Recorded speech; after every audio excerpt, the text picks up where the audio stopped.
A vast number of horses and vehicles are dropping off the cargo they transported. It's the arrival of the supplies we've been hoping for. I have to hand it to the supply unit, pulling off this superhuman feat despite the falling snow. The guys in the rear deserve praise for chipping away at this difficult job. Everything is being unloaded in an organized fashion and promptly turned over to the Salamander Kampfgruppe. The shipment includes not only food and ammunition, but cold weather gear, among other materiel necessary for a winter battle. For that in itself, I'm thankful. But humans always put themselves first. Commander of the Salamander Kampfgruppe, Lieutenant Colonel Tanya von de Gurichow, looks up at the gloomy sky, and a complaint slips out along with her sigh. All this is for use in the home country. Yes, Colonel. Cotton-padded cold-weather gear is much too thin for winter in the Federation. The sight alone is enough to make her frown while she watches the brand-new gear getting unloaded. This is no good. Tanya scans the receipt as her adjutant, First Lieutenant Serebrikov, nods awkwardly next to her. It's still essentially a list of things they don't have. In this ultra-practical wartime world, a major worry is how to obtain socks. To think that, driven to avoid frostbite though they may be, every single veteran officer from the lieutenant colonel on down would be worried about socks? The fact that Tanya had to rely on her connections to find any is a terribly unfunny joke. Thanks to General Winter, even the idea of holding training flights that are essentially trips to smuggle socks isn't beyond consideration. As far as Tanya has been informed, the Salamander Kampfgruppe is actually getting preferential treatment when it comes to supplies.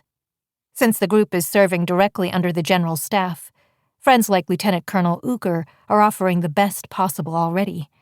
There's nothing better to hope for in the East. And on top of that, the Aerial Mage Battalion has received a replacement company of mages. We're quite blessed considering that by simply running little delivery errands, we've been able to make a name for ourselves and get extra accommodations. In other words, even we can only get stuff like this. The grumbling of the commander of the Salamander Kampfgruppe is indicative of the current situation in the East. There's an ancient saying about how meat and clothing make a man courteous, but sadly, in war, even clothing never works out the way you'd hope. I guess our only saving grace is that we have enough food and ammunition, but... Though Tanya is relieved to be resupplied, the gloomy state of the Imperial Army is enough to make her dizzy. When she looks up without thinking, even the color of the sky annoys her, although she knows she's venting her feelings. Even a single white cloud in the Federation's sky would annoy her. She can't help it. Colonel? Oh, it's nothing. The supply personnel must have sensed Tanya's dismay. In response to their concerned expressions, she put on a wry smile as if to say there's nothing to worry about. Smiling calmly even when things are bad is a commander's duty. It's been a long time since she desynchronized her inner thoughts from her facial expressions. Having a fearless smile equipped as standard gear is a job she's gotten used to. I'm glad I had a chance to be here to observe. Sorry if I got in your way. You can keep working. Yes, ma'am. The soldiers swallow their questions and tactfully return to their tasks. It's wonderful how disciplined they are.